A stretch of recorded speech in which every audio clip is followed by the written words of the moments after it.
আপনার বোনকে আপনি কখনোই কষ্ট দিবেন না। আর তার যে সম্পত্তি, আপনি যেমন আপনার বাবার দেওয়া সম্পত্তি পেয়েছেন, সেও কিন্তু আপনার বাবার দেওয়া সম্পত্তিই পেয়েছে। তাতে আপনার যেমন অধিকার, তেমন তারও অধিকার। তো সেই সম্পত্তিটা আপনি কম দামে কিনে নিতে বা সেই সম্পত্তিটা তাকে না দিয়ে আপনি ভোগ করা, এটা আসলে একদম অনৈতিক কাজ।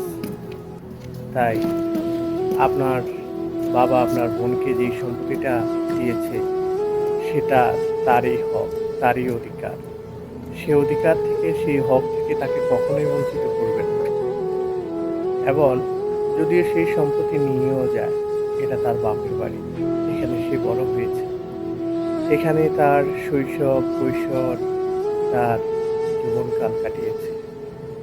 সে আসলে তাকে সম্মান করবেন, তাকে আদর যত্ন করবেন, তাকে বাবা যেভাবে ভালোবাসা দিত, সেভাবেই ভালোবাসা দিয়ে হাসি মুখে কথা বলবেন। ভিডিওটি ভালো লাগলে লাইক শেয়ার করে পাশে থাকবেন। আল্লাহ হাফেজ।